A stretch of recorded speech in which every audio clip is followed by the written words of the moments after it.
Hi, all, and welcome to Monday night's All Meta Mode podcast with Gypsy and myself, Amanda Digger DeGauze. And we have very special guests, the Lost Treasure Seekers tonight, Pete Schichtel and Joe Jorgensen.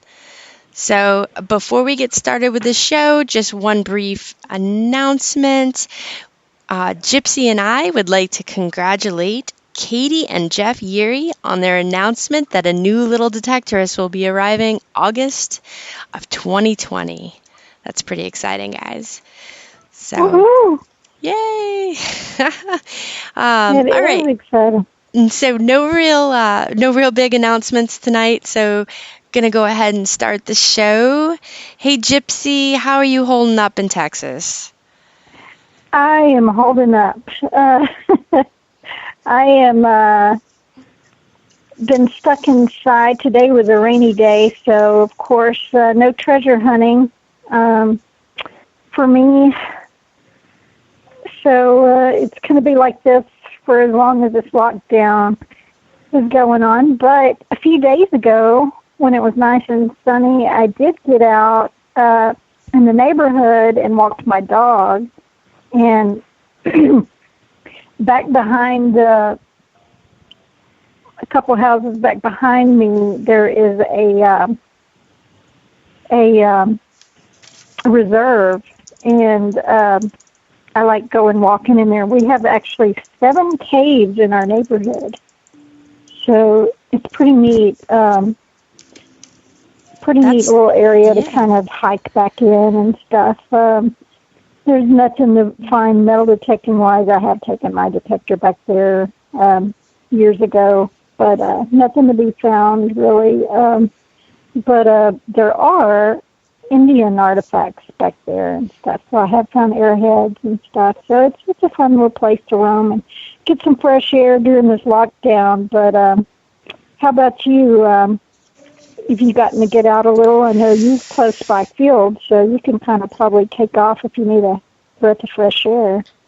Yeah, there's one of my long-time permissions is about 5 minutes from the house. So I know on Friday I kind of had enough, and it would have been my mom's birthday and, everything going on. And so I decided to ask for the day off and went out into the fields, and I think I found, I knew that there were 2 foundations, and I've been slowly working the iron field section of it. And I think I pulled out 26 or 27 buckles and a couple rosettes, bridle rosettes. And then I worked down, this field is now been plowed, so worked a lower section that I hadn't really gotten to prior and pulled a pretty cool padlock. It's missing the little brass swivel that would have the manufacturing company's name on it, so I was excited because it's the first intact-ish one, but it's kind of sad too that the manufacturer company was missing. And then I found a 1834 Andrew Jackson running bore hard times token. And I love finding hard times tokens, so I was pretty excited. Oh, man. Yeah, the tokens are so cool, but I've never found a hard times token. I don't think so. Anyway, I've found a lot of tokens, but nothing quite like that. So I can imagine that was a big thrill right there. And the bridal rosettes. Some of them are always, there's so many different varieties, so that's neat too. And you found a lot of buckles. Yes, yeah, at 27, so I think it was, I thought 13 one day, but it ended up being 14, and then the next day it was 13. Music, yay! Wow, and that's a lot of buckles. Yeah, absolutely. It's the first, I'd say it was a buckle spill, but it's more or less in like a 5 by 10 area, so tons of iron. But just picking through it and seeing what signals I can get that, you can hear the high pitch. So it worked out pretty good. Yeah. Well, are you still fighting, is there still snow on the ground? We still have patches of snow, and then I thought I heard maybe tonight we might get snow, but I don't know. Uh, It was beautiful on Friday. I think it was almost 60. And then Saturday it was nice and warm in the morning, probably 50-ish, and then it got overcast and the wind picked up. But sounds like pretty much a good part of the U.S. got hit pretty hard with some storms. Hopefully everybody out there stayed safe. And then rainy and cold yesterday, and then thunderstorms last night. It's been a crazy spring up here. Well, it's gorgeous here, except for today. It was raining, so I didn't get outside except to get my dog out back to go to the bathroom. That was it. But anyway, that must be nice. Lockdown has been rough for me, and I don't know about our guests this evening. Let's find out. Let's find out how lockdown is going for them. Hi, Pete and Joe. How are y'all this evening? How are you doing? Hi, Gypsy. Hi, Amanda. Hello. Welcome to the podcast. Thanks. Well, thanks for inviting us. You're both welcome. So tell us, how's this lockdown and stuff affecting y'all? Have y'all been able to get out any, or are you just pretty much on lockdown? We're only 25 miles from New York City in northern New Jersey, so we're right in the epicenter, basically, they're calling it. Oh, yeah. But it's tolerable. It's a lot of people not on the streets. It's amazing. I drive through town and you see a lot of people walking their dogs. You see kids playing outside. You normally don't see that. Everybody's usually in the house or at school. So the schools are closed. A lot of businesses are closed. Essential stuff is open, but when they want you social distance, and Pete will say the same thing. We've been practicing that for years because when you're metal detecting and you're finding good spots, the last thing we want are crowds around. So we're getting used to it. Exactly. So have either one of y'all gotten to get out and detect, or you're just pretty much locked down? Well, this past Saturday it rained. That wasn't any nice weather. It was a little chilly. But because we're in North Central Jersey, so it's not far enough south to be cold, but it's warm, but it's cold enough in this time of year. I got out. I think Joe didn't get out the Saturday before, and I was lucky enough to find a little spill with a barber quarter and an Indian head in it in one of the. I guess it's called a reservation. It's actually a reserve area, like you mentioned earlier, where the land is protected, and people have been going up to these spots for 100 and something years and picnicking and things like that. So we're always finding nice old coins and odds and ends. But other than that, Joe, when did you last get out? Well, we were out a week before that. We went down to the one farm. Oh, and, yeah. Quite a few of us met down there, and we all kind of took separate cars and met down. Yeah, we would sit together. Yeah, I know. And the story, this farm is very unusual because there's been a lot of coins and artifacts found in these fields every time they disc them. And the story is that they used to, back at, before the turn of the century, before you had cars in the cities, you had horse and buggies. So they had to keep shoveling all the horse manure off the streets. To keep it from building up. And rumor has it that this is where they were dumping it. And it supposedly was coming from New York City, but that's quite a ways from this area. It might have been coming from Newark or Jersey City, one of the other more populated cities closer by. But one of the reasons why they suspected, Joe, about the badge. Yeah. Yeah. They found a police badge, New York City police badge in there. But there's tons of buttons, a lot of seeded coins, a lot of large coppers. But as you're walking through the fields, there's all little pieces of china and pottery. And it's spread over, what is that, probably like a 50-acre farm or more. Yeah. It's not like there was just a couple little spots. But the one thing Pete and that Andy told me just recently is he looked on an old map and he said there was an orchard in the one section there. So that explains a lot of the artifacts we're finding too, because there's no longer trees there. It's just all plowed for soybeans and stuff like that. But that field has been hunted for years, and you can still go down there and turn stuff up. It's amazing. Yeah, well, you still get excited to go down there because you're always going to find something. 2 weeks ago, I found a King George II copper, which dates prior to 1770 or so. Wow. And I think two guys went this past weekend, and found 2 farthings, which are a little bit bigger than a nickel, English coin. And I don't remember, they're not a half penny. I think they're even less than a half penny. Yeah, it's like a quarter cent or something. Yeah, but that was, in the 1700s, that was a unit of currency. So there's always something cool. And in this part of the country, we do find English coins from the 1700s and all that, because that was accepted. Foreign coins were accepted currency up until 1858 or so, when they unified everything. But so a lot of the things like the reals and all that, a real is 12.5 cents. 2 real is 25 cents. Works like a 4 reals, 50 cents, 8 reals, $1. And they're all equivalent sizes to the U.S. standards, too. So, we do find Spanish silver, and we find English coins, and sometimes an odd coin from another country. We found a French equivalent to probably a real last year in a place. So, you do find that stuff at this site. It's a cool site. Yeah, Bill or Ohio Relic Hunter in the chat wants to know, I know you said you found pieces of porcelain. Have you also found brick out there? No, not really any brick, and no real stones. Although when we were there 2 weeks ago, found like what was it, a pestle that Bob found? It was an we find Indian artifacts out there too, and a guy found a nice mortar. He found a pestle, part of a ground piece. It's very nice.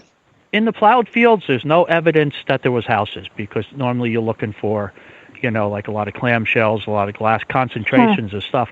The stuff is spread pretty consistently through the fields, scattered. Which is kind of baffling. This crockery is it's been disked so much that I think stuff has been dragged all over the place. Yeah. In there.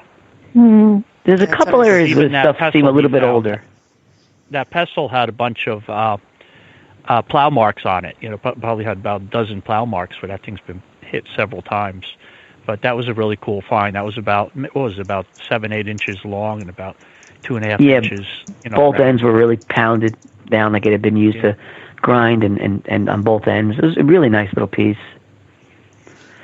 But we also find one area where there may have been a little bit different sorts of activities in different places. One area we seem to have found a lot of colonial pewter sort of bits and pieces, and I found what they call a frizzen spring, which is the spring on the outside of a flintlock that held the frizzen, which is the part that the hammer strikes against and makes the spark. Yeah. It's the part of the outside of it, and it's very clearly that. I'm gonna put it through electrolysis as soon as I get a chance. I mean, with all this free time, you think I would have done it already, but it'll happen. But odds and ends like that, and then there's a lot of the stuff that appears to be, if the story to New York bears out true, a lot of that stuff is late 19th century, early 20th century stuff. So there's a couple different periods, and then of course the Indian stuff is thousands of years old. And I found a quartz point and what looks like a grinded out bowl from a heavier stone. So some interesting things are coming out of there continually. Wow. Well, so I've got a question for y'all. So you live in this very rich history area, and that's where y'all get to treasure hunt and metal detect all the time. Have both of y'all originally from this area? How did you get involved in metal detecting / treasure hunting, and get to the point where y'all got together detecting and stuff? Well, if I could answer for Joe. Joe, you live more like 40 feet from where you were born, right? Yeah, pretty much. I've moved twice out of the original house I grew up in into my grandfather's house, and then I bought across the house street next door. So I've been able to move twice without getting a moving truck, just by carrying couches across the yard and what have you. So I haven't ventured too far. Yeah, I should talk. I haven't lived more than 30 miles from New York my whole life, so. Yeah, so we've basically been in the same towns, since we grew up, and growing up, I grew up on my grandfather's property, which I ended up buying later on in life. But ended up playing outside in the dirt an awful lot because there was a bottle dump in the backyard, and our town is a very old town. So there was a lot of stuff. So instead of playing in a sandbox as a kid, I was out in the woods digging in the glass. So got used to getting my hands dirty early on in life. So I think Pete followed the same path. Yeah, the same route. I was always the kid that was like, running off and finding stuff and coming back and showing my uncles, and they would be like, "Wow, you found that? It's got a shell on it. Oh, that's a fossil, Uncle. Uncle Harold, and things like that." So we're both, Joe and I were always grew up with the same sort of a thing, into bottles, into Indian stuff, into anything old, anything old. And I was lucky enough as a young kid, like a preteen, to have been able to find, really cool things. Like I found a double-barrel shotgun in a dump one time, and, things like that. Like it was just things that got it going. I put Joe to the same boat as me. Joe's parents took him on a lot of trips. We actually, of course, we didn't know each other, but we had been to so many of the same places camping as kids. We're sure we crossed paths. But going to Bull Run or Gettysburg, inspired you, a kid like me to, kids like us, just, become, relic hunters and treasure seekers. Yeah, because when I was probably around 12 years old, we went out to Gettysburg, to the battlefield and all the museums and everything, and there was a electronics store out there which just, I think, recently closed, Gettysburg Electronics. And a lot of people bought machines off of him. And my dad saw a metal detector hanging in the window, and we went over there and we bought a used bounty hunter machine for $40. Had two knobs, one knob to turn it on, and one knob for the volume. And had a little 6-inch loop on it, and I brought that home. And basically, that was, the equivalent of a Radio Shack in its day, pretty much. Didn't get a lot of depth. Then? Yeah. How old were you then, Joe? What's that? How old were you? Yeah, 12 years old. 12. When I got that. So basically, I found a lot of horseshoes and everything, but there was a swimming lake, like a swimming hole with a little beach behind our house down across the railroad tracks. And I went down there, and one of the first things I found was a big gold graduation ring. And around that time, that was in the early to mid 70s, that most of the coins that you found at that point were silver. There was only about 8 years of clad coins in the ground, and they had been swimming there since the 30s. So I was finding silver coins left and right. And then a few months after that, my dad invested in a White's Coin Master, and that's when the hobby really took off. Yeah, lucky for Joe, his dad was into it. Yeah. I was free range, so I didn't get that benefit that he got. And I have to say, Joe and his dad detected all the way up until his death, and they were a good team. That was Joe?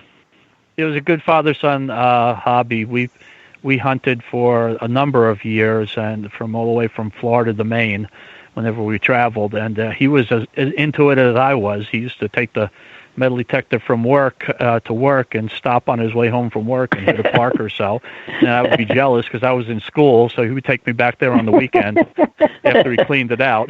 Yeah, right. Let you pick over what he missed. Yeah. Well, my dad indulged me to a small degree with that. He actually built, in around 1970, he built me a Heathkit machine, which I don't even know if Heathkits are still around, but that was the father-son sort of a thing where they would take out a little soldering iron and put together a bunch of components and then make a radio or something. But Heathkit had a metal detector, so that was my first machine. And I tell you what, I was really lucky if I could find a car in a driveway, because that was just like, the machine were really worthless. But I think it did find a car. But my dad never went with me. But they did indulge me enough to take me places and let me go. They set me free, open the car doors, and say, "Okay, go." So. We'll be back at a certain time to pick you up, or sometimes. Oh. That was another story too. Both Joe and I were, collected bottles and stuff, and that was, being dumped off on the side of the road because I knew there was a dump in the woods. Or I guess the most dangerous thing was when my mom would take me. We'd go closer to the city in places like Jersey City and Hoboken, which are not safe areas. Not then and not now. Yeah. And my mom would drop, come and park the car somewhere in a parking lot, and I would run in the car and go up and down the railroad tracks, the railroad lines, and look for insulators.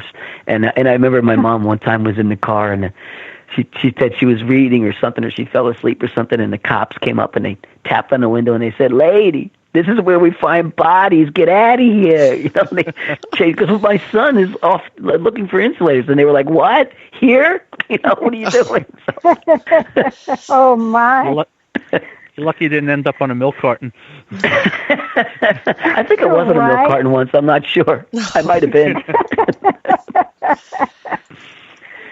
Oh man! So, about how old were you, Pete, when you first got to use that Heath kid? I was about 10, so 10 or 11. So we're pretty close to the same age. I don't think I got a better machine until probably the later 70s, maybe 78 or 79. I got in the whites somewhere. I think. Is that the one you're still using? Yeah, I think I still have it. Yeah, and I used whites for quite a while. I really did. But till pretty recently. But yeah, and it was that's I guess kind of Joe and I basically had parallel lives like that. We got into bottle hunting, got into relic hunting, got into Indian stuff, got into detecting. Of course, he was a little bit more going on because his dad participated, but that pretty much parallel sort of an existence before we really got to be friends. So it's kind of fun, kind of interesting, comparing notes. Yeah, that's why once we became friends, we had a lot in common. Right. Yeah, there was so much to talk about. Then there was nothing to talk about. So did you ever you know about this? I say I did that already. Oh, okay. How about this? No, I did that already. Did you ever find that comparing notes that one of you detected the same spot that the other had prior? Or? We kind of laughed because both of our families traveled to Florida in the early 70s and camped and all that stuff and at spring break. So we're sure we've been to the same campgrounds, We try to figure out, I try to remember if I've seen them at one of these places. Yeah, right. So then the Keys and the whole thing was it's really fun. And we only found that out fairly recently, right, Joe? Yeah. We're comparing where we traveled on, even around the same time. It was always like around the Easter break. Yeah, the Easter break. Cool. Yeah, we probably passed each other on the highway because Joe lived about 15 or so miles north of where I live, or where I grew up. Yeah, I think I might remember you taking a leak behind one of those south of the border billboards on the highway. Yeah. that might have been me.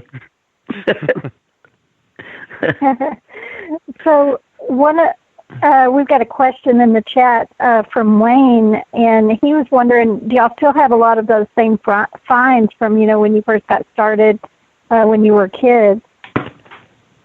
I do, and I know Joe does. Yeah, I don't sell anything. I've given a few things away, but he has his communion money still. Yeah, both of us have. Especially Pete, we have our little museums downstairs. We have a lot of stuff on display. That's what I was about to ask. Well, it overflows to upstairs, so that's a problem. Yeah. Plus, we also have a traveling museum that we carry.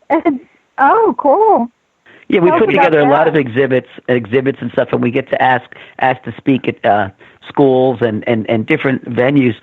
Most recently, Joe, you talk about what we just did, which was really interesting.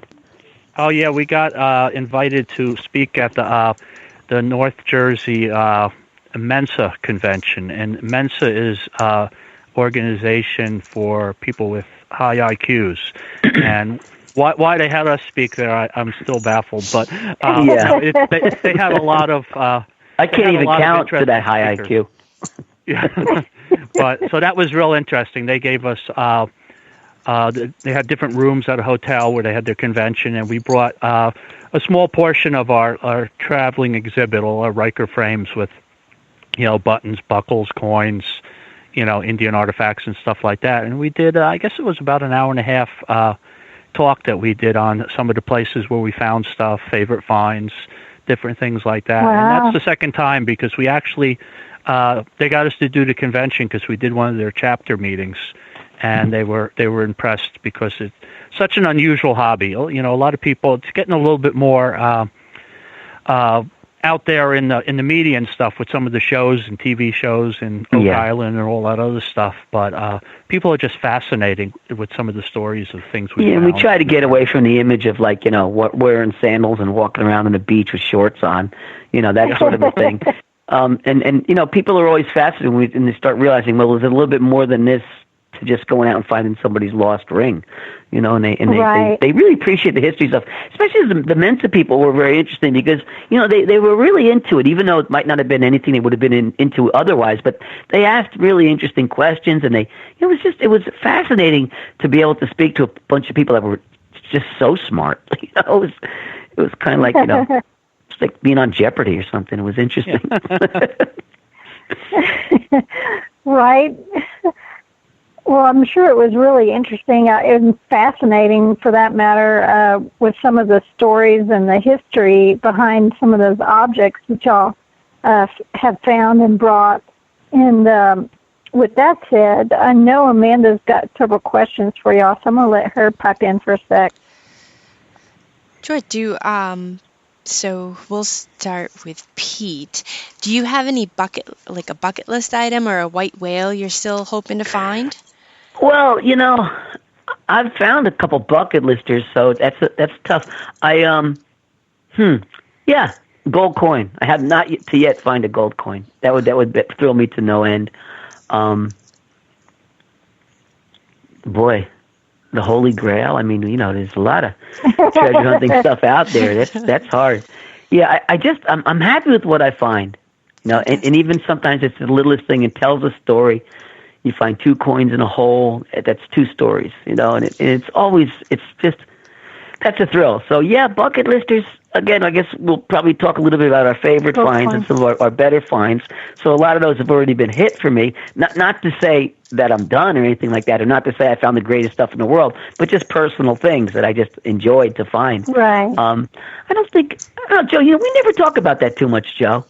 We talk a lot, too. We never really talk about anything we really, really would love to find. A gold coin. I mean, that seems like to be everybody would love to find a gold coin. You know? Right. Yeah, or to actually dig a nice cache of coins. You know, we've you know, found we also search houses too. You know, people that have before they sell a house, if there's a story that people hid money and stuff like that, and that's based on similar to what we did a pilot for the History Channel. And we did find gold coins then, I have to say. Yeah, we did end up finding but not the same way I'm thinking. I'm thinking about detecting and finding one in the dirt, you know. Yeah, I would love to dig a nice cache of gold coins. Not gold coins, but a nice cache of old coins, even if they're silver or whatever, because as far as jewelry-wise, I've found pretty much everything on my bucket list jewelry-wise, because we have the Jersey Shore with all the beaches an hour away from us. So I get down there during the season, and I found diamond rings. I found gold chains. Oh, he's got a lot of gold. You get pretty spoiled when you're hitting those real packed beaches after hours. We've returned a lot of really nice rings, a lot of wedding bands, diamond rings. You know, we return them on a pretty regular basis. And one, Joe, we even returned what? Twice? Yeah, I found one guy's wedding band twice. So I haven't heard anybody else that can claim that. But the third time we're not giving it back. Yeah, I know. I told him third time won't punish be the charm. Third time you lose it. The first time I found it down the shore, he had lost it in the water, and luckily at low tide I was able to find it a few days later. And then he ended up losing it 6 months later. He was trimming his hedges and picking up the clippings, and it slipped off again, and he couldn't find it. And that was a much easier find. I must have found that in about 10 seconds when I went down there, because it was pretty much right where he said it was. So, but I haven't gotten a call. It's been over a year or so. Maybe he's not going to lose it the third time. Maybe he resized it. Yeah, I hope so. Maybe he stapled it to his finger. Yeah. You know, we talk about the shore. I'm not a big beach hunter. Joe and some of the other guys are. But one thing that's a little phenomenon that happens here that's kind of neat is sometimes after storms, the heavy seas make a cut in the beach, and they go down to layers where 150-year-old coins are found. And sometimes when they do dredge and they throw things up, so there's still a chance of finding old silver, old jewelry on the beach. It's not just new stuff, and that interests me. I mean, we've found barbers and barber hafts, and there's a part of the beach when guys are going a lot where they're finding 8 reals, and those are the size of silver dollars. They must have been thrown up from a wreck or something, eh, Joe? Yeah. The Jersey Shore, a lot of the beaches on the East Coast, there's a lot of old relics and stuff buried under the sand. Because they replenish the beaches and they dump a lot of sand, so stuff is constantly getting buried deeper and deeper. And like Pete said, when we get a nor'easter, which is good winds coming from a different normal direction, it really cuts away some of the beaches. Maybe about 8-10 years ago, there was one storm that it took like 8 feet of sand off a few of the beaches down south. And people were finding, we went down there, we were finding silver coins and jewelry, and it was just, it looked like an organized treasure hunt. There must have been 60 people in this one area. Because once the word got out, everybody and their brother was down there. And that doesn't take much for that kind of word to get out. Within a day, everybody hears it. And an interesting thing, too, is that nothing literally gets thrown up on the beach unless it's dredged up and put on the beach. Most things wash out of the beach. But we had Hurricane Sandy really ripped up Jersey Shore, took out hundreds of houses, and really altered a lot of stuff. And after Sandy, everything changed. Stuff was, that shouldn't be 8 feet down was 8 feet down, and stuff that should be 8 feet down was on the surface, and it was just, it still has changed things a lot. Right, Joe? Yeah, because a lot of stuff, there was a big, tidal surge that washed inland and then pulled a lot of stuff from the neighborhoods from, almost 1,000 feet up into the towns, pulled a lot of stuff out into the ocean on the beaches and stuff. So for the first few years, you didn't know what you were going to dig up on the beach. You'd get a loud signal and start digging down, and there'd be somebody's beach chair, bench from their yard or beach chair, all lawnmower, crazy stuff. Yeah. So there's a lot of stuff that got washed out of people's yards ended up getting buried, but most of that's been, you'll still find stuff occasionally from Sandy, but a lot of the big stuff has been dug out by a lot of the people that hunt down there.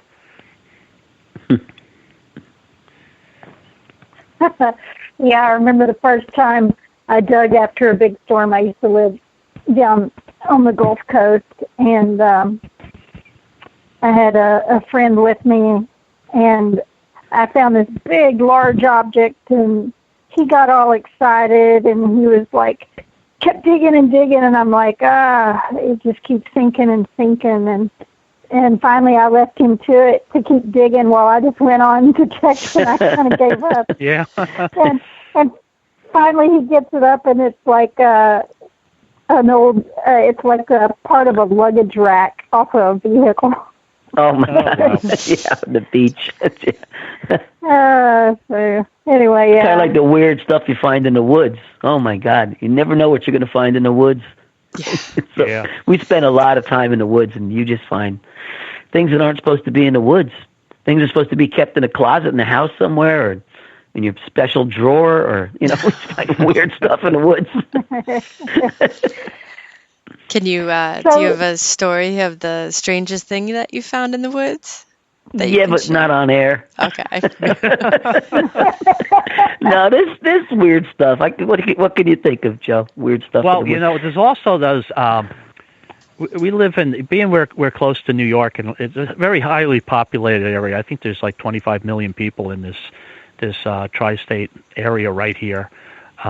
So there's a lot of different ethnicities and stuff, and we do find we have what they call these reservations, and it's not an Indian reservation; it's just like a big park. Big. Even though we're very populated, big wooded areas that they put aside. There's a lot of big wooded areas that around the turn of the century, the counties and state bought a lot of land. So we're privileged to have a lot of old areas that you can go search, but you find these. What are they called, Pete? Santeria? These little... Santeria, yeah. Yeah, those are usually really West bizarre. Indian. It's an African Christian sort of beliefs that they we commonly find like half a coconut with pennies in it and a candle, things like that, or like a goat skull or something like that. But Joe, you got any? I got a particular one. You got a particular one to tell? Well, yeah. Well, a few of the ones because the one reservation we seem to find a lot of them, and it's usually by a tree. And the one time it looked like it was some type of animal's nest. It looked almost like an eagle's nest. Somebody took all these sticks and made like a 2-foot circular nest, and in the middle of it, of course, you got to stick your detector in there to see what's there. I started to move some of the leaves and stuff around. There was handcuffs, there was a knife, there was a horseshoe, there was some change. I even found a mercury dime amongst the regular change. There was some dollar bills that were kind of like eaten up from being buried for like a year or so, but a whole bunch of stuff. And I took a few things and then left the rest. Took the mercury dime, left most of the other stuff there. And then every time I went back, it seems like more and more people pecked away at it until most of it was gone. Huh. But it's just odd. And then you also find... That's weird. Oh, it's really, really bizarre because it they must put some have really been neat stuff. Sasquatch nest Yeah. there. He was collecting things, and he left a little nest there. It's like I know, right? offerings sometimes. They're particular. I know that my mom's family is from the Caribbean, and I know that I had a couple of old aunts and stuff that were kind of into what was called obia, which is the English form of voodoo, or Santeria, which is a Spanish form. And it was, again, Afro-Christian beliefs, and it's involved in a lot of offerings, and there's always crosses and religious stuff mixed in with it. And the one I found that was just amazing, I found it with a friend of ours, Mark.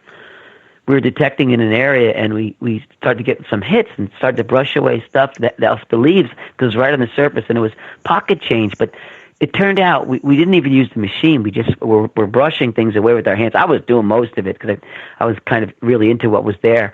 But there was folding knives. There was little handmade chains that went around someone's neck or something, but little handmade figures of axes and picks and shovels.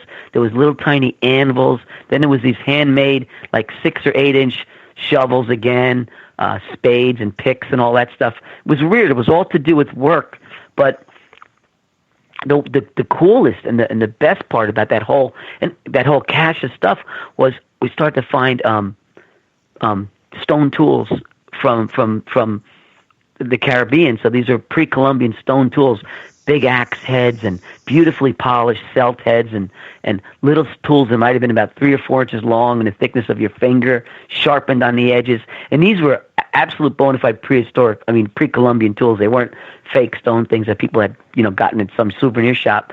So somebody had brought that stuff from the Caribbean, from the West Indies, somewhere, and it was hardstone stuff, so it wasn't seashells. Well, there was seashells in there too, but it wasn't that sort of soft material. The hardstone stuff had to come from the island of Hispaniola, which is Dominican Republic and Haiti, or Cuba, somewhere where there was solid land masses like that. But these are actually very valuable, and some of these axe heads, these like spade, like celt heads, are like 8-10 inches long. I mean, tremendous.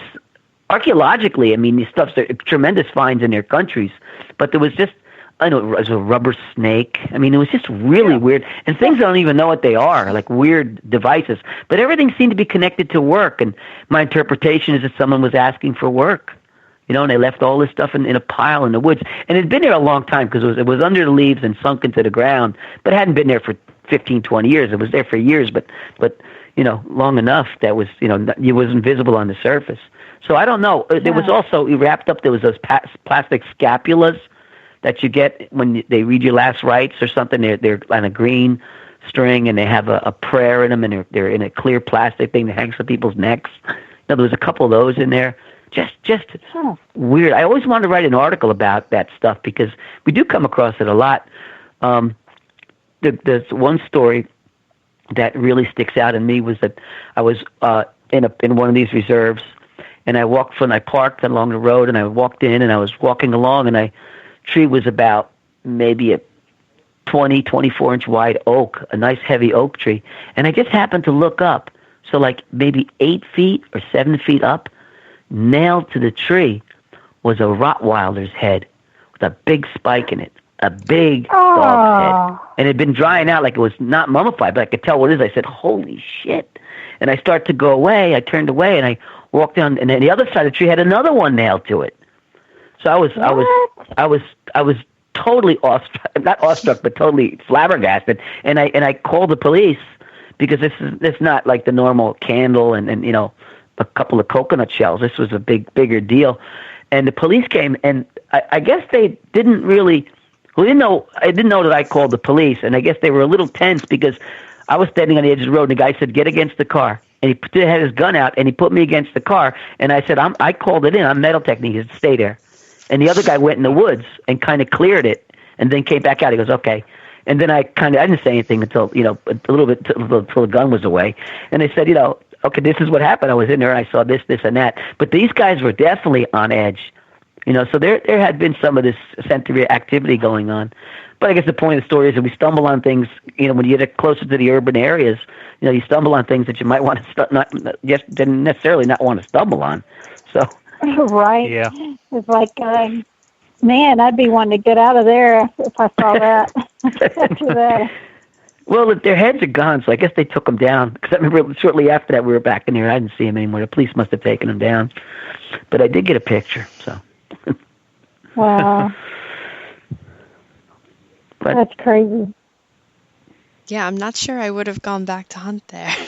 Yeah, well, you gotta get onto another topic to clear the air of that story. I'm sorry. It's supposed to be a fun hobby.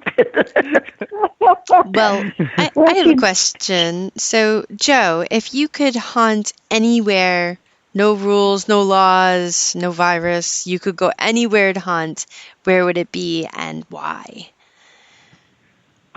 Gettysburg. That's what I was going to say. You know, because it just I love history. I love a lot of the, you know, the national parks have a treasure trove of stuff on them, and obviously that you can't get anywhere near that. And the same thing with state parks, can't get anywhere near them either. But we did have the opportunity, and actually, with this whole virus thing, it put a stop on our plans because we probably would have been there again in the past couple of weeks. We have a friend of ours has a brother-in-law that has a couple acres of land that he lives on with his house right on the outside of the battlefield in Gettysburg. And yeah, the property pretty much ends very close to the southern end of the battlefield. Yeah, we went out there in the fall, and I think there was, 5 of us went out there, Pete? Yeah, 5 of us went out there. Yeah. And unfortunately, the day that we planned to go out there, because we had to stay over, because that's probably about a 4-hour ride from where we live. We stayed over. Next day we went hunting. It poured the whole day, but it didn't stop us. We went out there in the pouring rain, in the mud, and we were finding mini balls. We were finding exploded artillery shells from like parrot rounds and stuff, and it was just a ball. It was really fun. Stuff that was, because Pete could tell you more about that, but basically the area that we were finding that in that location was the one battle, like on the 3rd of July or whatever. You could almost pin it to a date, because Gettysburg was pretty much like a 3-day intense battle, and they fired in different directions each day. And the area we found, we can pretty much, we identified a couple of the pieces of fragments we found that were possibly shot from like a little round top, because they were shooting that type of artillery round from that direction, shooting south as the Confederates were retreating from the battle. So it was really neat we document that stuff, we put it in a frame, and it's got a nice story behind it. Yeah, it was really, really fun. Real fun experience to be somewhere, you know, renowned like that, and to be finding legally, and no one, you know, you're on private property, right, finding stuff, you know, you're not sneaking around or anything. It was really, really kind of cool. So I was going to say the same thing, Gettysburg. See you, love you. Sorry if you heard that. My son was saying goodbye. Bye, Dad. Love you. That was a lot of fun. And again, I agree with the same thing. That if I ever just had free range to go anywhere, it would be there. But it would also be Little Bighorn. I mean, I would just love Custer's Last Stand. I would love to prowl around those areas there. It's not a very big area. It's a big area if you talk about private property, but it's not like a huge battlefield. It comprises some acreage, but not huge. And there's been archaeological digs there. There was a fire that went in the early 1980s that all of the brush was burned off, and people were finding cartridges and stuff like that on the surface. And also, but I mean, that's a fantasy for mine. Little Bighorn, love to go to that out in Montana.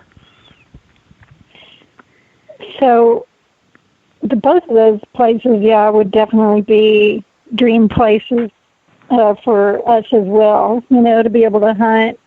But it sounds like y'all have had chances. You live in the historical area, and up there near where Amanda lives, and I live all the way down here in Texas.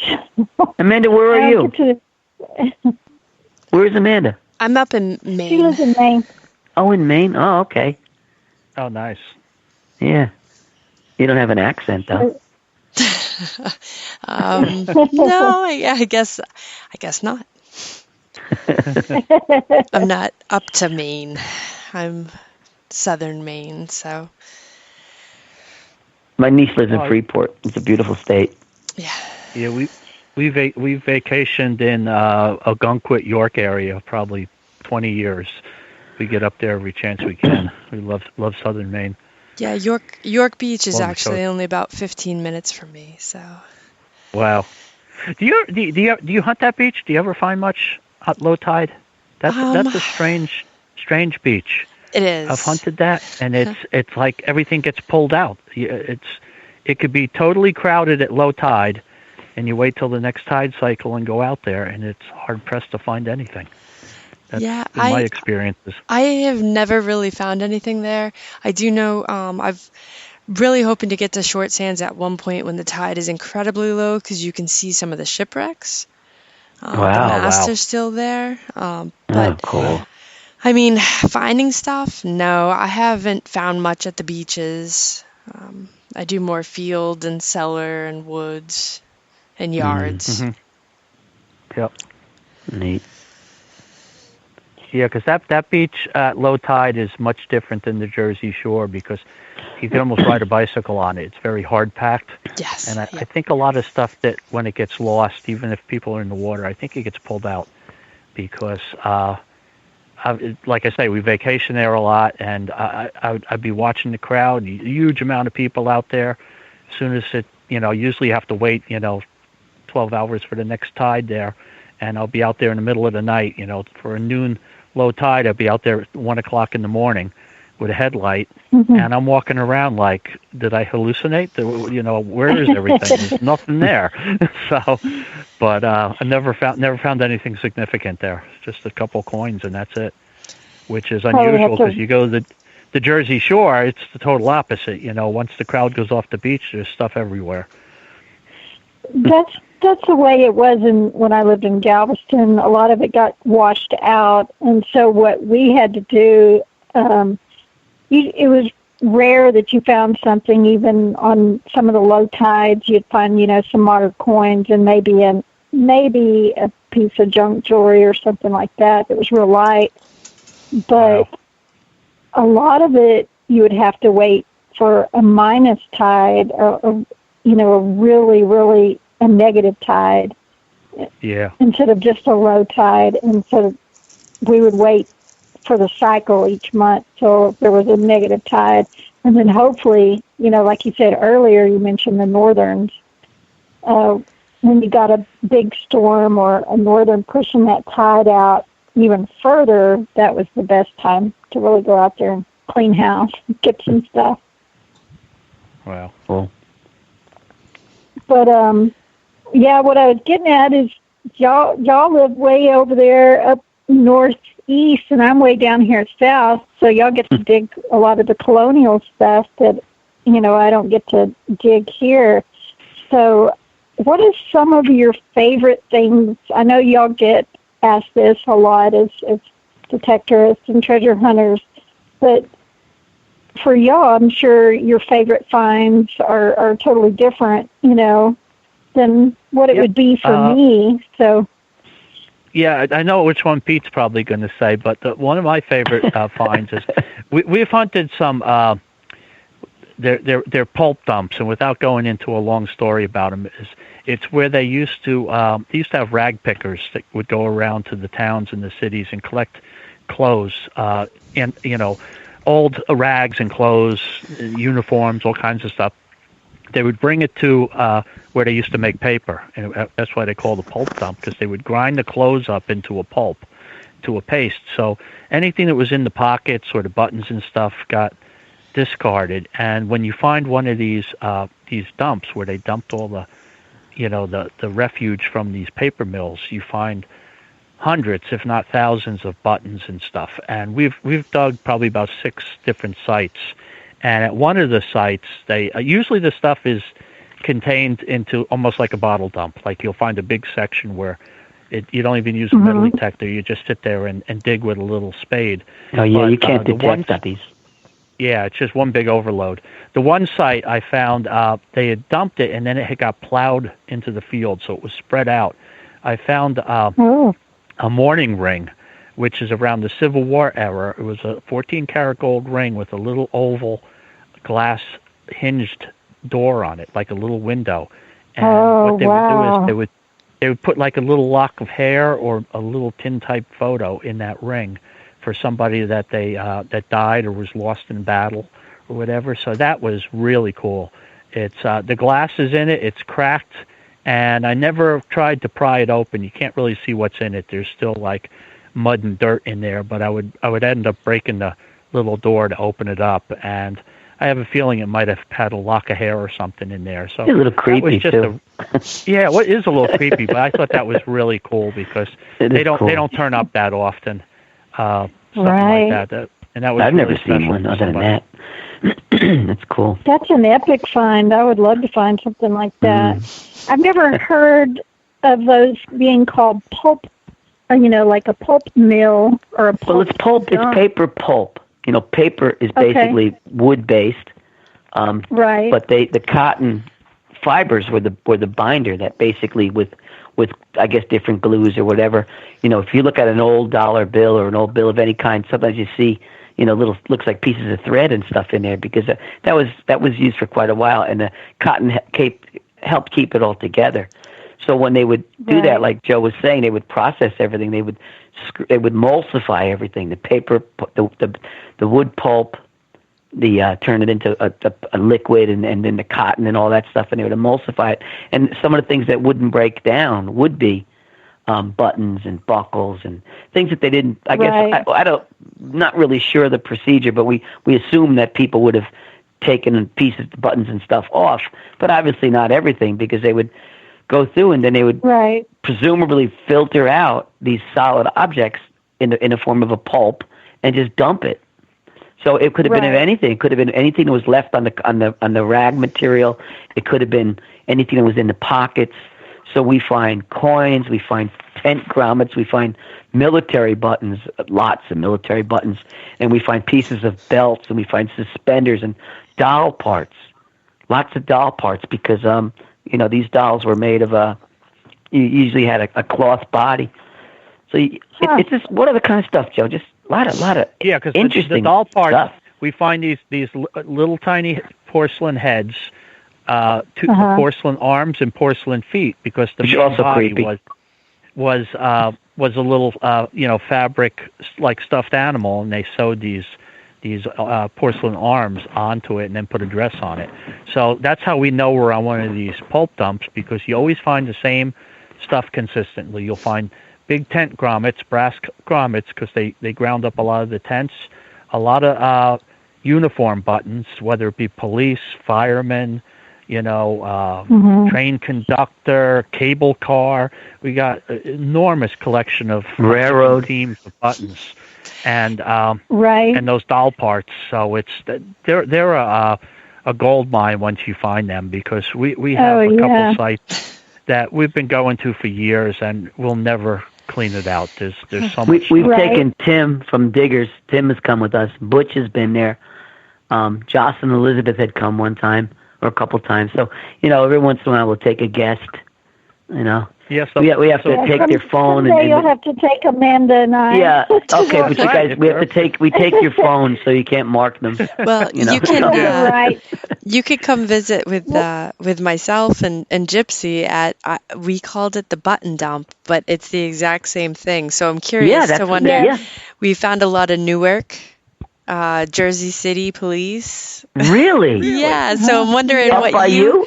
Yeah. Well, it's in Massachusetts, Connecticut, Rhode Island type area. Oh my God, that's so cool. So I'm wondering, because I keep hoping to find, Maine or New Hampshire. Yeah, and we want to find Jersey City. Yeah, it's all New Jersey, New York, and Connecticut, and I'm like, all right, where is the New Hampshire, Maine, Massachusetts?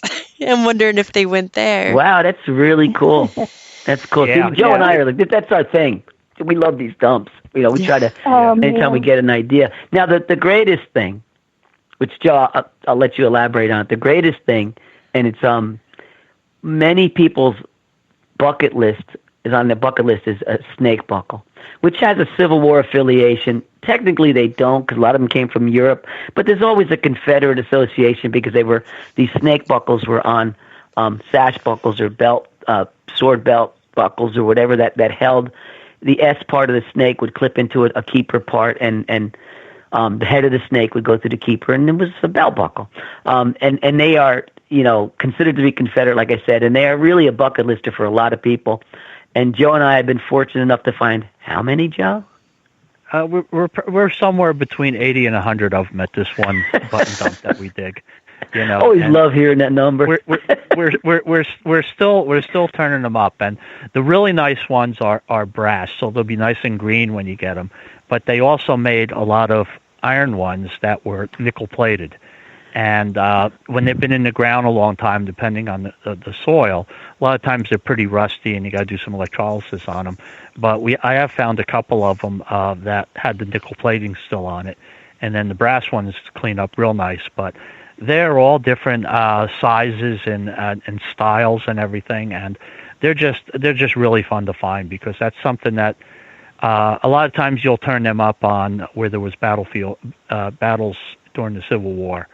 They'll turn up, because if you look at a lot of the old tin type photos and stuff from the Civil War, a lot of the officers will you can see them on one of the sashes that they're wearing. You'll see a snake buckle. So it was mostly, I think, the officer people that levels that had them. Your common soldier didn't really have that ornate of. I don't think it was regular issue. I think they would have purchased them on the side.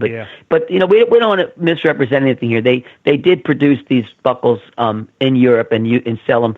We heard that they were used in Italy and English police and stuff like that up towards the turn of the century. So they're not all Civil War Association. I guess a lot of those ones, like Joe mentioned, if they're found in the context of Civil War at a battle site or a campsite encampment or whatever, that's a better call. But it's just cool, because there's such a connotation about snake buckles, and just to be finding them, and we could go to one of these places, tomorrow morning and still find another couple of them, Yeah, if we're lucky. They're still turning up. Good. Yeah, and then we also found quite a few Confederate buttons in some of these sites too. I've found 3 South Carolina palmetto buttons. Pete found a block eye. I found a block eye. Little general service one. No, Joe found 2.5 palmetto buttons. He found 2.5 palmetto buttons, Joe. Oh, yeah, you get taken half credit for that last one, I guess, right? Yeah, he took it out of my discard pile. Pete missed that one. And that's but one of the guys that we took there found a Confederate frame buckle. So it's interesting, because you say, well, what is this stuff doing up here? But they, who knows where an errant uniform, someone brought something home and sat in a closet, or even, a lot of this stuff could have even come from Bannerman's, who was a huge war surplus dealer, in the late 19th century and did have all kinds of Civil War uniforms and equipment and stuff like that. And they could have bought tents and stuff for nothing, dirt cheap from a place like that, a surplus place, or anybody Very that was, true. Yeah, try to getting rid of things for the U.S. Army. So who knows where stuff comes from? But I found this is one of my great my prize finds. We found a couple of different belt plates in there. Joe found a eagle plate. Oh, and man. A couple of other things. But I found what we concluded to be a Knights Templar plate. Now, the Knights Templar, of course, have historic origins, and I'm not going to go into speculation about what the Knights Templar was, because I did that in a video, and I got a lot of criticism because people are very sensitive about it because there's a lot of deep meaning to it. And I was not exactly, on the money with my facts. So the Knights Templar, from what we understand, were middle-aged sort of an organization that disappeared or killed off or whatever. I'm not going to say anything else. And they seem to have surfaced again during the Civil War. There was a lot of wholesale slaughter, and a lot of these fraternity groups came out of the end of the Civil War when people were, I guess, looking for something to attach themselves to. What is that, Joe? The Knights of Prometheus. Yeah, these different groups. It's like the Masonic order and everything too. Yeah, they're very close to the Masons. Yep. So I found this beautiful belt plate, and it was encrusted because part of this dump had been burned, and there was a lot of rusted stuff that stuck to it. But it was a brass thing, and we electrolyzed it, and it just is this great plate. It has a shield and a cross on it. It's a beautiful sword belt plate. That was the photo you sent me. Oh, I love that. Yeah, you got a picture of that too. But it was with the keeper and everything. So just an incredible sort of a find.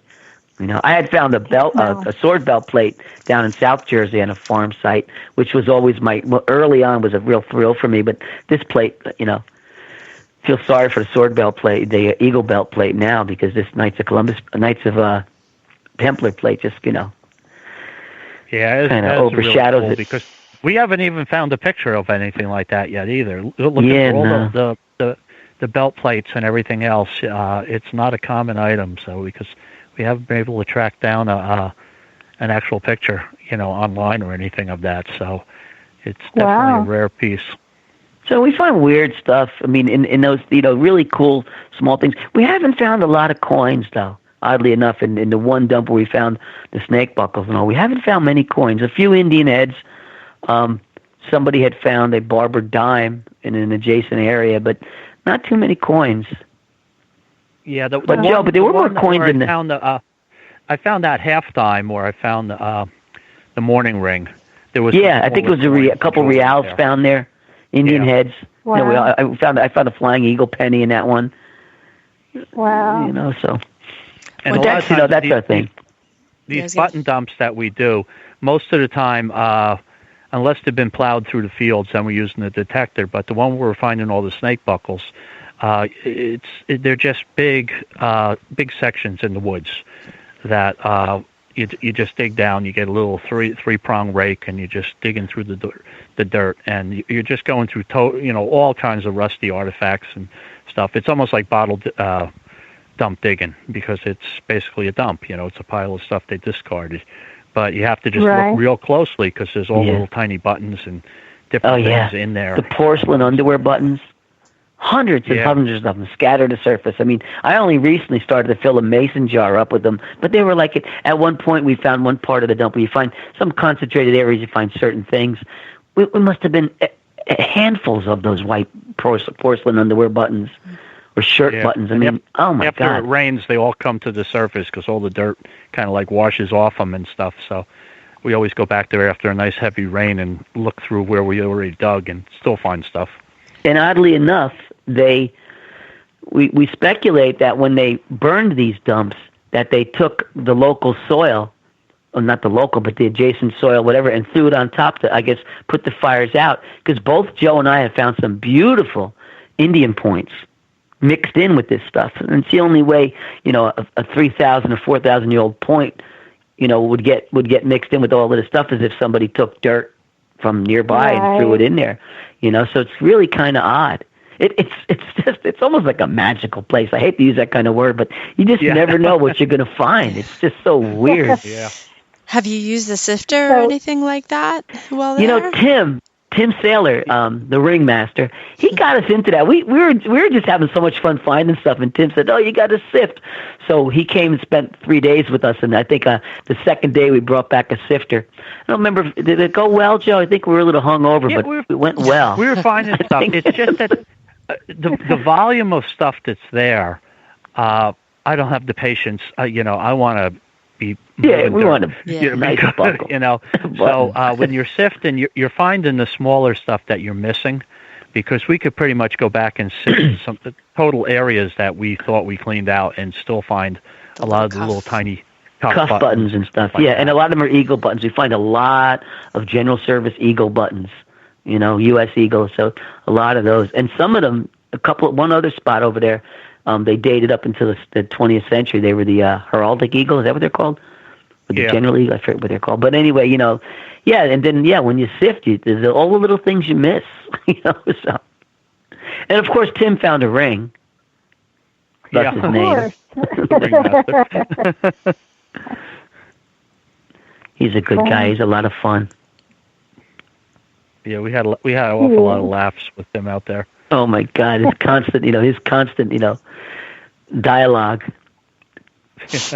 And I think we all had the same sixth sense of humor. So. Oh yeah, the sick jokes that were coming. Everybody were really the little porcelain doll arms. He's putting a voice to them and everything. Oh yeah, you'd sit there here. You have a little doll's head coming out of the side of the hole, and you go, "Help me, I'm buried." And he would like say this stuff, just keep us rolling.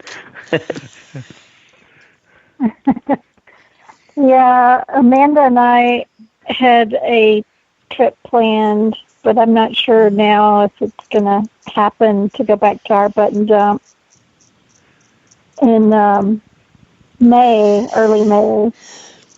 But what do you find in that dump?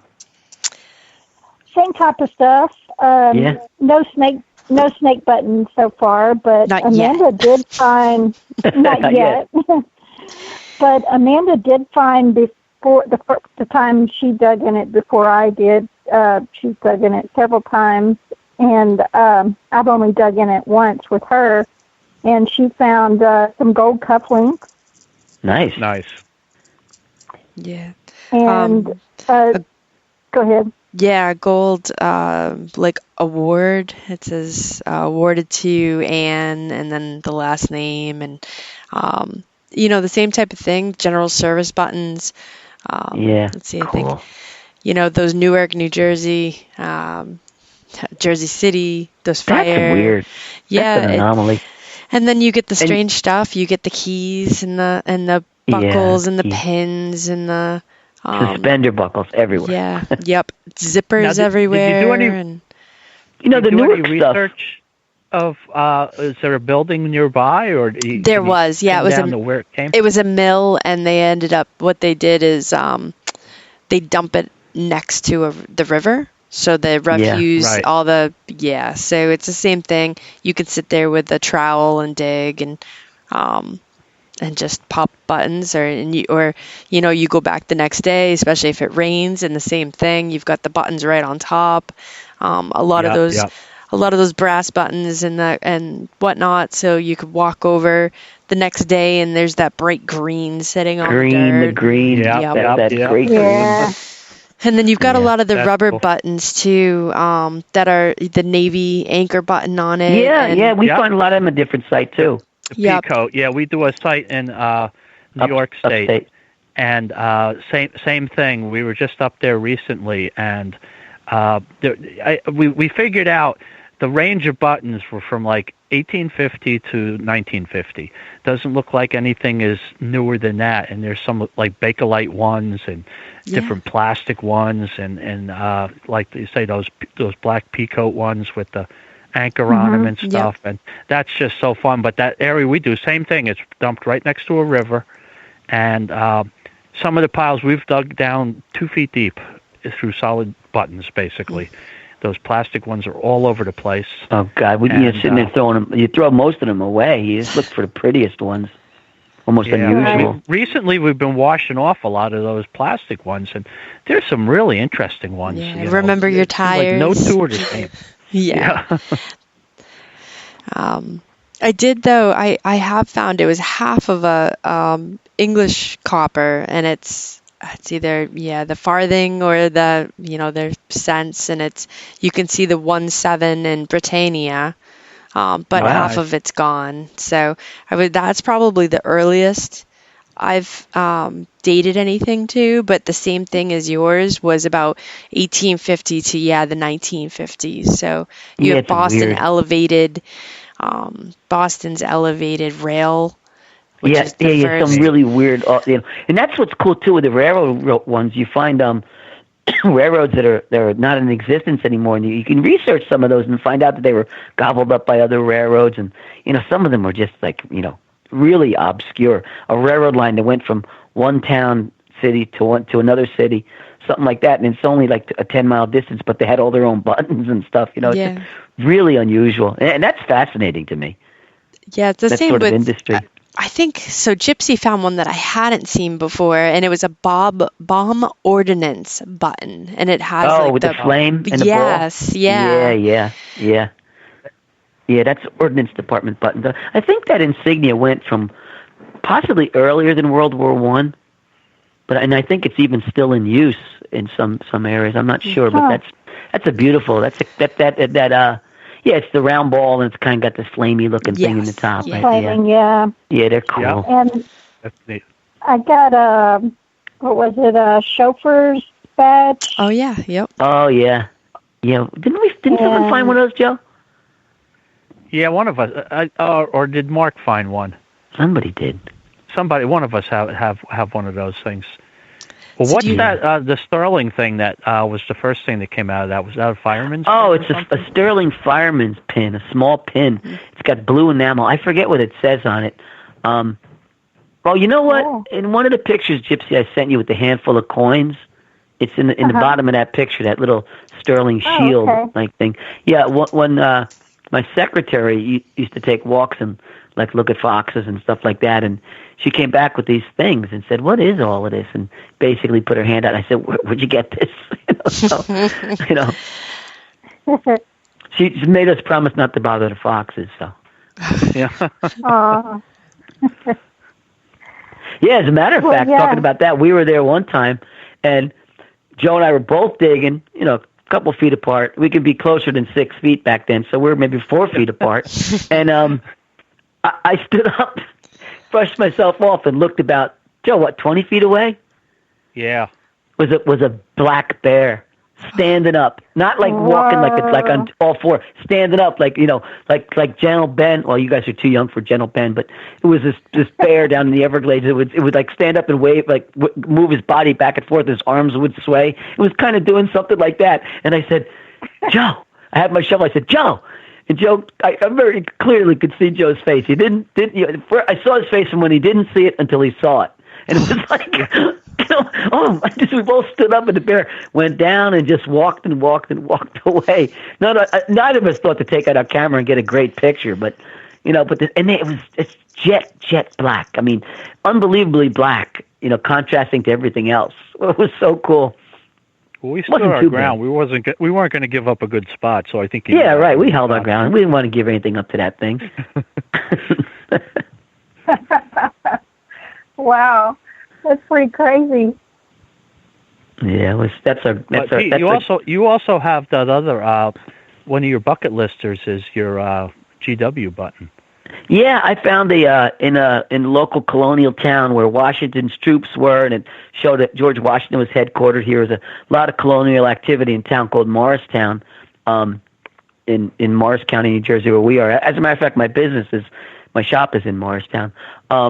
I found the George Washington inaugural button, which was a real thrill, and I got to write an article. We didn't mention something, but I write a column for American Digger magazine on Indian artifacts, and I contribute articles every once in a while. But one of the first articles I wrote was about finding that George Washington inaugural button, which was just so cool. It's what's called the States button. It's got little 13 ovals surrounding. The center has a GW in script, and around the center it says "Long live the president," and then around that there's all these 13 ovals, and each oval is represented each state, like NJ and NY and all of that. So it's a state's button. Now, of course, these buttons tend to be not brass, tend to be copper or an alloy, and they're not generally in real good shape. This one is in fairly good shape, but that was an exciting find. But that was a cool one. I think actually I was mentioning bucket listers. Some people do have that as a bucket list find. But I think one of the finds that really thrilled me most of all, so I wanted to mention earlier, was I found a 77-pound cannonball down North Carolina near Fort Fisher, which was it was the largest sea-to-land bombardment. It was not surpassed until D-Day.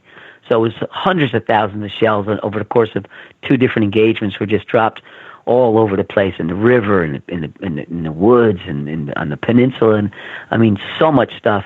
And fragments. I mean, I would go out with a military bag of some sort and come back with 10, 15 pounds of fragments every time. A lot of the locals could care less because there's a lot of guys who detected down there. But finding a whole cannonball, and of course it was intact because it was a dud, which meant it was alive. Still had powder in it. So wow. I was with a close friend of mine named Dickie Wolf, who had passed away since, but he was a local legend. A lot of the old artillery collectors know his name, but he had dug hundreds. Big shells, 200-pound parrot rounds, 100-pound parrot rounds, these 70-pound balls, and so much stuff. He had so much stuff, and he was with me, and he was as excited as I was, going down there. It took a good hour to get it out of the ground. Had a big root crossing it and all that, but that was a thrill.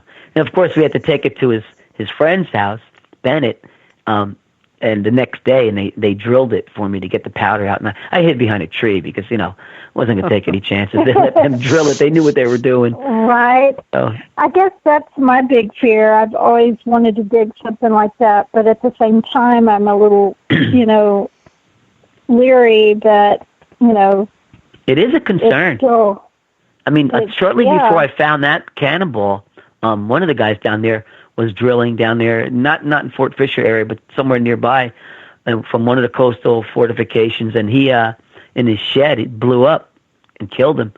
And they found fragments all over the place. 50, 60, 70 feet away, they found fragments. Yeah, but he was killed. So, there is still, the powder is volatile. I have a cannonball that came from a Chancellorsville battlefield in Virginia, and someone else had drilled it years ago, but I had taken it on my workbench in my shop, and where the hole was drilled, I banged on it. I hit it on the bench, and powder came out. And I thought that was pretty cool, and I put the ball aside, and I lit it with a match, and it just flamed up. This is powder that had been in the cannonball since the 1860s. As volatile as you can imagine. Poof, just flamed up. So that stuff can get wet and dry out and still be deadly. Right. Yeah, if you find a live round, you got to take it seriously, and just handling it, you're all right, but you don't want to be dropping it or banging on it or anything like that. Or putting it on the mantelpiece place. Yeah. We've heard those stories too. If you read enough of the Gettysburg accounts and stuff, there's one account that somebody that kept a cannonball near their fireplace as a door stopper for years and years. Oh my goodness! That they picked up in a battlefield somewhere. Oh gosh. Guess they didn't know what they found. Yeah. Yeah. So actually, we go to some organized hunts too, because I'm the president of East Coast Research and Discovery, and we put on paid hunts where you pay a fee and we throw coins on the beach and stuff. But we're actually going to be one of the other clubs I'm involved in is going to have a hunt in October of this year down in Culpeper, Virginia, and it's on a 300-acre farm, and there's only been like one other group that the owner has let hunt on the property. And what was it, the largest cavalry hunt, Pete? Yeah, it's near the Battle of Chantilly, which was the largest cavalry engagement of the Civil War. As a matter of fact, General Custer, when he was a general, was in that engagement. And there's a local Wow. cemetery here that has a stone where the guy was killed at Chantilly. So it was a really, there was so much going on all over that part of Virginia. So, and you so talk about thousands of people. That's a 2-day organized hunt. If you go on Facebook and look up Culpeper Hunt, it's going to be under Deep Search Metal Detecting Club. It's limited to 100 people. I think it's $150 or something like that. I forget how much the weekend is. Is it full yet? 2 dinners. No, they just started to list it. So you got to look for it on Facebook. It's going to fill up quick because it's a popular spot, and it's a natural finds hunt. And the owner actually, it's like a horse farm. He does rodeos and stuff, so he's got some pavilions, and he's going to do, dinner both nights for us is included in the price, and you could actually camp there. I'm bringing a trailer down, and there's also hotels nearby, but that's listed on that. And if you, our site, the East Coast, the ECRDA site, we do a 2-day hunt down in Ocean City, which is a seated hunt. And then coming up in September, we're going to be doing a 2-day hunt. The first day is actually a free hunt.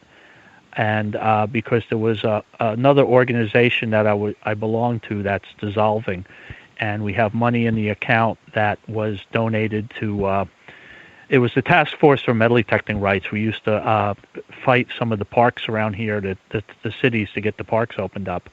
So there was money donated to that we accomplished our goals, but we still have money left over. So there's going to be a free hunt. And as of right now, there's probably going to be about $15,000 worth of silver dimes thrown on the beach for that hunt. So if you go on our website, you'll see information about that.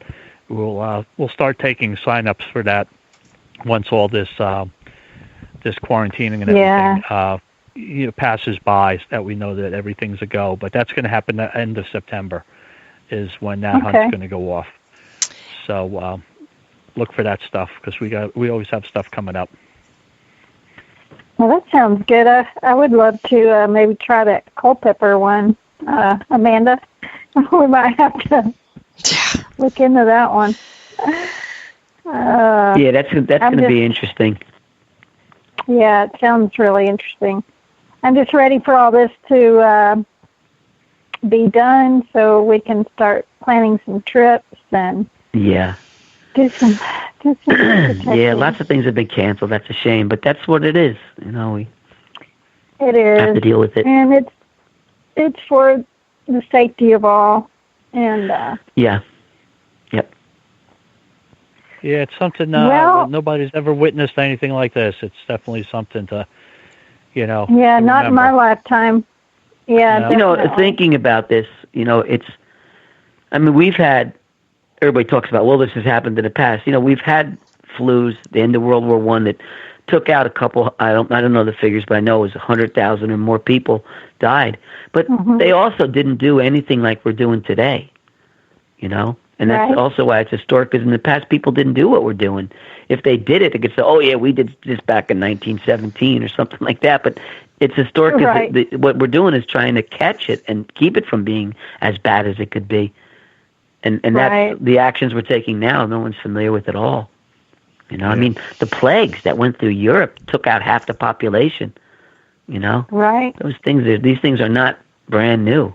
Yeah, they're not. It's a scary thing, though. I guess our technology today has helped spread the news faster and all that.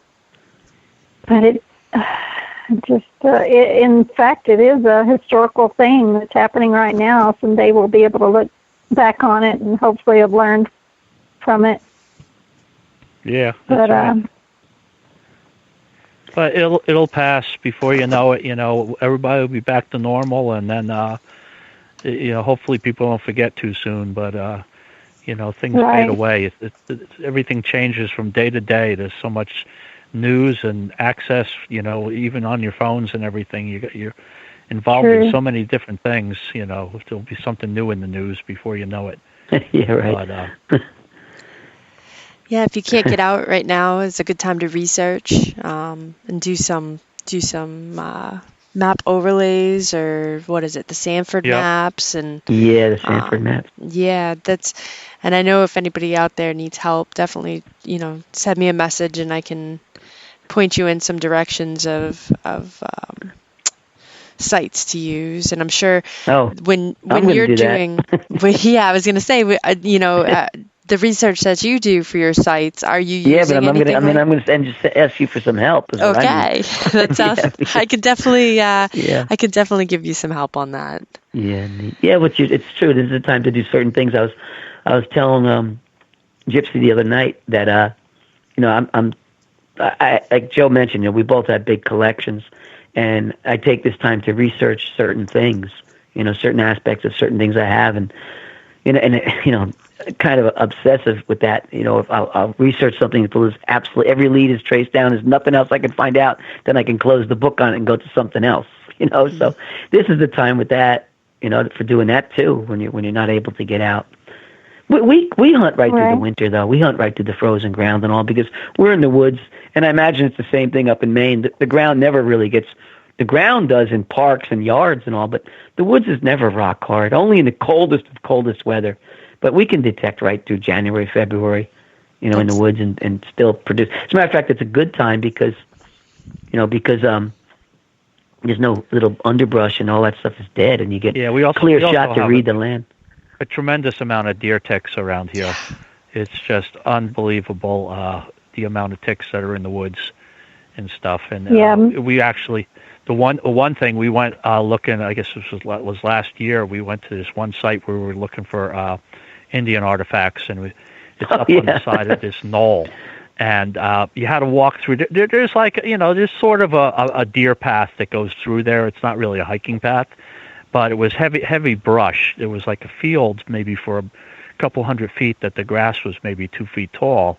And so you're walking through that, and we walked through it, and we got up to the site where we were going to look for the artifacts, and I see Pete, and Pete had a tick highway going up his ponytail in the back. I mean, we were loaded with ticks. We discovered something too, that they come. They're not. I always thought that they were like on high branches and stuff. They start out at ground level, because at that experience that day, we both saw that they were really like making a beeline up our legs fast, right, Joe? And they were hitting our feet, and then by the time you started swatting them, or you realized you had them, they were like halfway up towards your crotch and getting beyond. They were fast, and they start low. They really do. Yeah. So we were brushing them off. And I actually took my pocket knife out and was scraping them off my jeans, because they kind of stick to you. They don't just fall right off. And we kind of got them all off, but now for the rest of the time when we're up there wasn't many ticks up on the high part of the hill for some reason, but there wasn't as much grass up there. But every once in a while you find one on your neck and everything else. So now we're done looking around. We have to go back out the same way we came in. So we figure, all right, we'll just run through. We'll run through there. How many? Yeah, we ran through like Tchaikovsky's ballet. We're jumping up and down, running through the bushes, prancing. Yeah. We're running. We came out by the cars, and we probably had more on it that way. I don't know how they get on you, but we were covered with them. And it's kind of scary because they have the Lyme disease and stuff. So you don't want to get bit. So we got most of them off. I'm driving home. I'm finding one on the headliner of the truck, and I found one down in the laundry room the next day. It's like, oh man, what you do for this hobby though? But so coronavirus, we're used to dealing with the Lyme disease and everything else. So you've got to take precautions of whatever you're doing now. It's true. Yeah. And Joe and I are already used to socialist distancing too, because we keep far away from socialists anyway, so we don't care. Oh gosh. Yeah.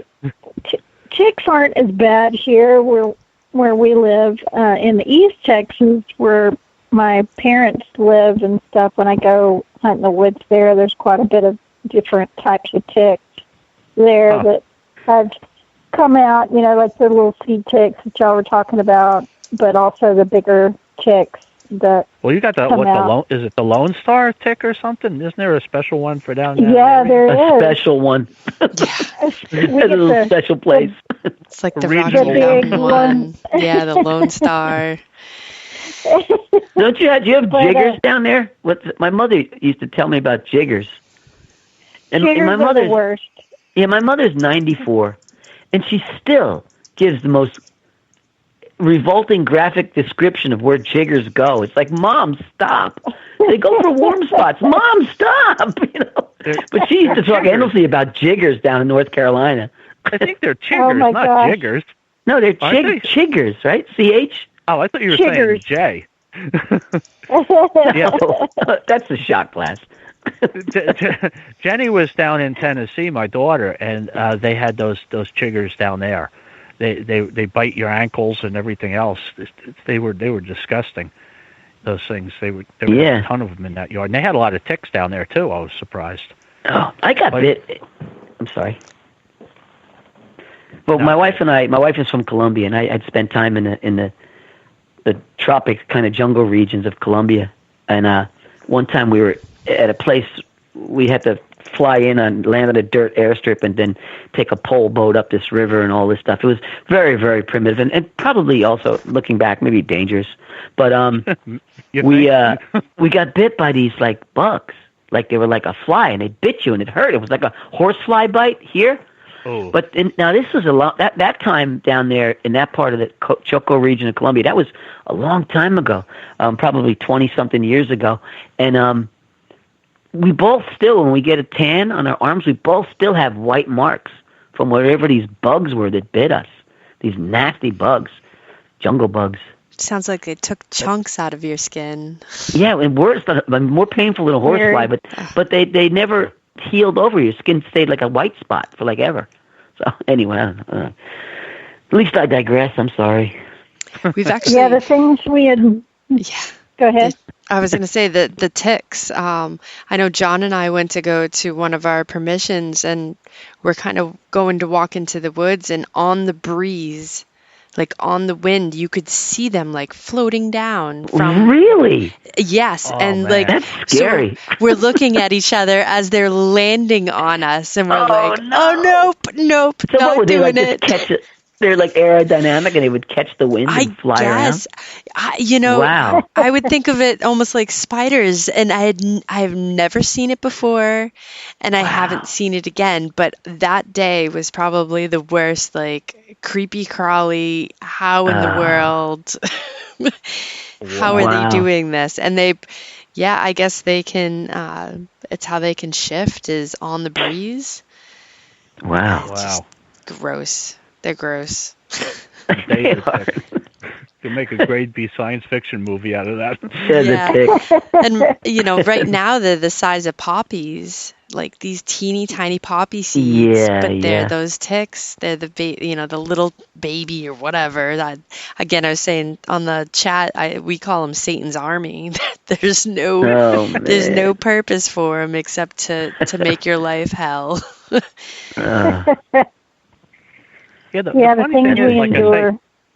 I grew up in this area my whole life, and we always were outside in the woods and the yard and everything else. The only thing you had every once in a while there would be a dog tick. It would be like a quarter-inch. A dog would come in the house and you'd be petting it and you'd feel this big tick on it. Yeah, there was never ticks when we were kids.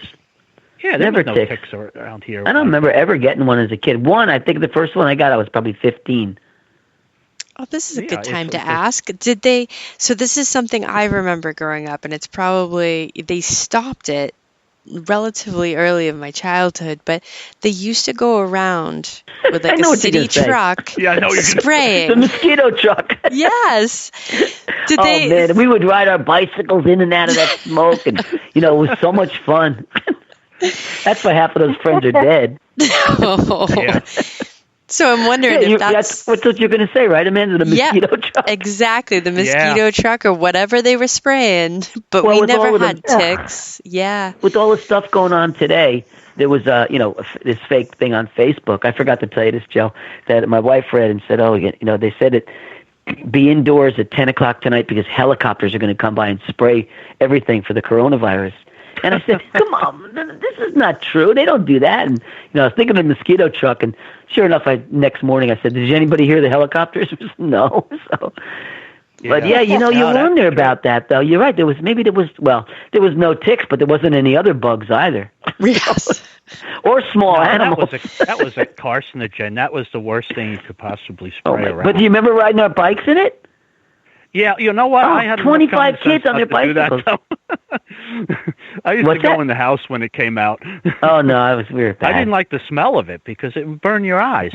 Yeah, oh, yeah. So, yeah, I remember throwing up. People would throw up after that, too. That had to be in the 70s. That was around, like, right around that time is when all of a sudden the environmental stuff hit.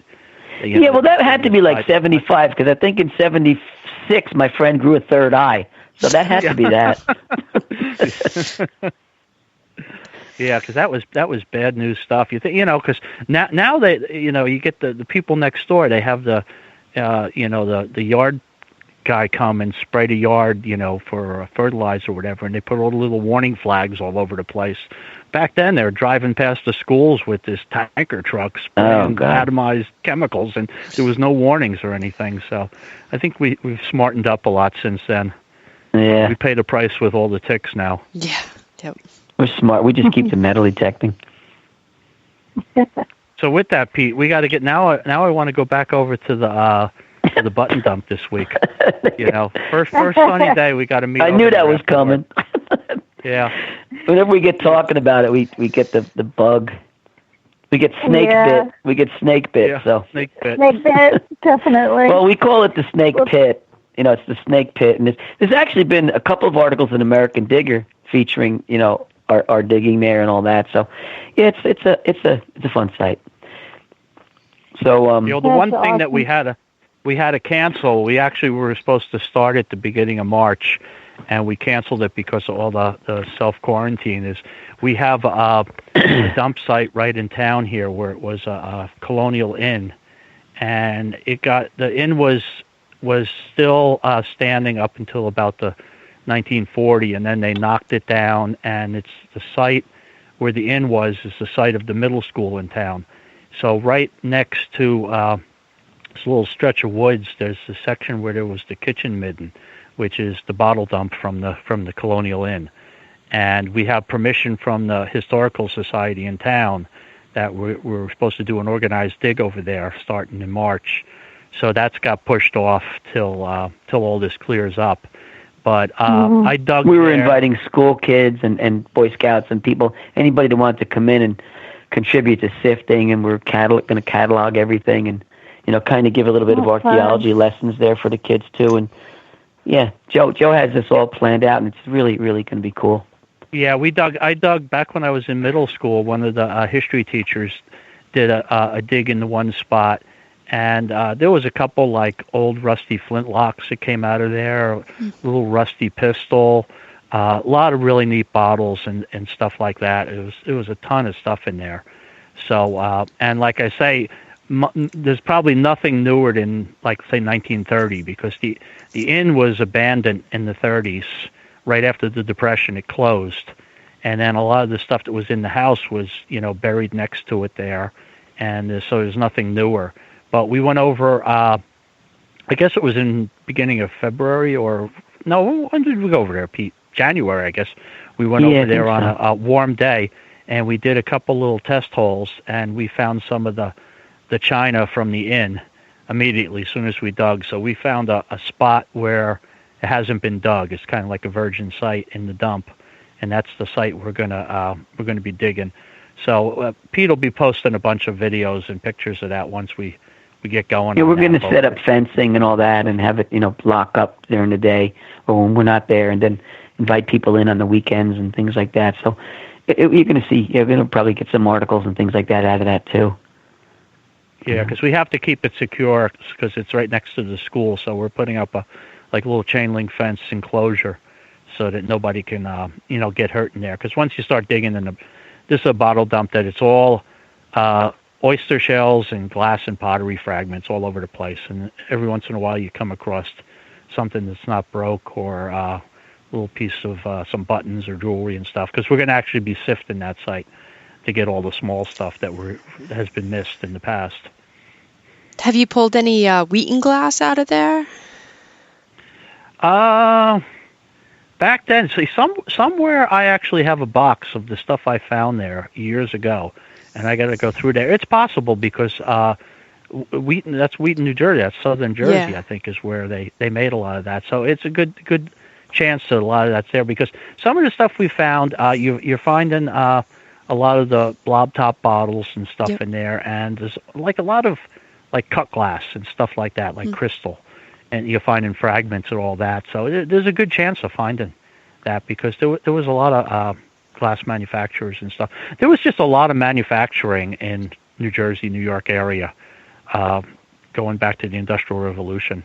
This was just an area that supplied a lot of parts of the country. So there's an abundance of stuff, especially dump sites. And this inn is on, isn't that on the Colonial Road, Joe? Yeah, the main road that goes through the town here is called the Turnpike, and it goes back to King George. You know, you paid a toll to the crown, and that's where the term turnpike comes from, because what it was is it was a road that they kept improved. King of England, when we're under British control, they would pay to fill the potholes and keep the road accessible. So every so many miles, they had a pike, and the pike was like a pole that was horizontal across the road, so you couldn't go past unless you paid the toll keeper, whatever it was, a shilling or whatever you had to pay. You paid it, and then he would turn that pole out of the way to let your wagon or horses pass. So they this is right in the area where there was two different pikes that crossed. So it's very early. It's one of the earliest roads basically in the country, when the roads that go back to King Charles. Yeah, it went from New York out west. Well, this one went from Newark to Pompton, and then there was Pompton to Hamburg, other one. So two different historic roads in that area. And where this inn is, Rochambeau, that was one the French leader in general. They helped General Washington's army. General Rochambeau came from France. They camped probably 100 feet away from where this inn is, in the field right behind there. So wow. It's historic markers and stuff. So it's a very old area of New Jersey and tri-state area. Because like I say, 15 miles from where I live is Morristown, and that's where Washington actually had his headquarters. And the town of Morristown in 1900, it had the most millionaires per square mile in the country, was in Morristown. Because Morristown, there was a train line that went right into New York City. Called it the Millionaires Express. Yeah, a lot of the people that came out on the weekends had businesses and shops and stuff in New York City had their house out in the country, which was out in Morristown. So there's a lot of really historic houses in that town and stuff. So a lot of history, when you do the research and find out, there's just layers and layers of history all over. A lot of coins. Unfortunately, a lot of it is all under asphalt and concrete too. A lot of things have been built on top of all these nice sites. But sometimes again, my business is in Morristown, so driving around, you look at the edge of a lot, and you realize there's an office building and a parking lot and all that. But you look beyond it, and you'll see there's still an acre of lawn out there that was left over from some estate at one point, and it's just was kind of forgotten. And those are the places that I like to try to find those spots and detect, because you can always pick out a couple silver coins and Indian heads or two. It's cool like that, and you never know. You just really never know. Yeah, you never know.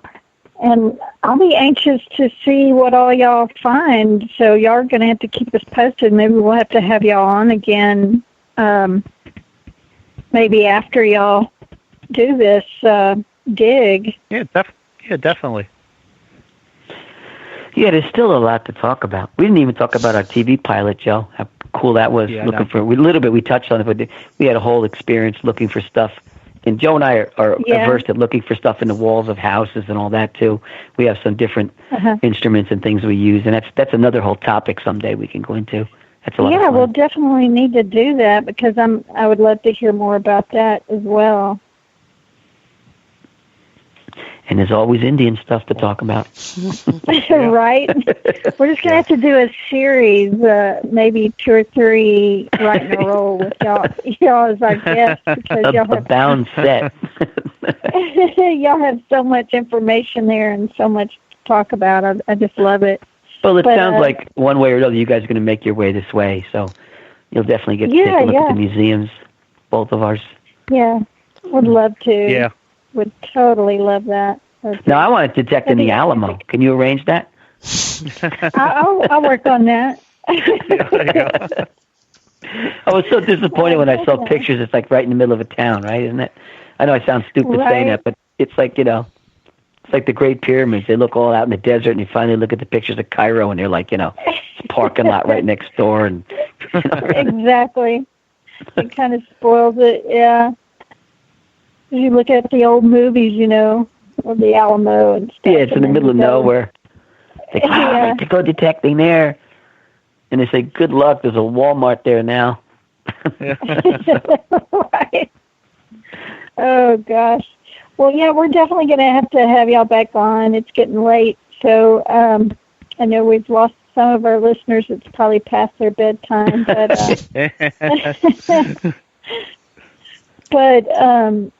it has been awesome, and I just can't wait to talk to y'all again. And thank y'all again. Same here. Thank you very much. It's a very enjoyable evening. Definitely. It was very, very, very. Had a great time talking to you guys, sharing some of our experiences, and like I say, we got a lot of other topics we could touch on because we could talk all night. That's awesome. And there's a little side point, too. I think Joe is on the same page as me. We're going to trade button dumps with you guys. Yeah, that sounds great to me. You knew that was coming. No, I'd hoped. The number of New Jersey buttons, is definitely in your wheelhouse. So, but you got to bring your bear spray. Yes, I could do that. Bear away. No, that one site is you definitely find stuff. That's why we don't go. We go there frequently, but you can never clean it out. It's there's areas we haven't even touched. It's our retirement site. There's so much stuff there. Just keeps on giving. Yeah, I love it. Well, it's been awesome. Yeah, we'll have to have you there. And I'm actually working on an article right now for Dirt Digest magazine, and you gave me an insight there with the pulp, the paper mill, because I've always it's been, the textile mills. And what is Dirt Digest? I've never heard of that. Oh, Dirt Digest magazine is a new online magazine. Oh, yeah? And cool. Yeah. You can look it up. And, definitely. It's all online. You can just go in there and... a broad range of topics? Yes. I can't even talk. Broad range of topics. Mostly metal... Well, I wouldn't say mostly metal detecting. Broad range. Definitely broad range. Cool. So, check that it sounds out. Cool. Yeah. Sounds really cool. I'm going to look at that some more. Neat. Well, okay, thank you. Guys. Yeah, thank you very much. Appreciate it. Okay, you guys stay healthy and soon. Keep digging. Yeah. All right. Well, thank stay you. healthy so you can keep digging. All right, take care. Okay, bye-bye. All right, take care. Bye-bye. Good night, all. Good night. Bye-bye. Good night.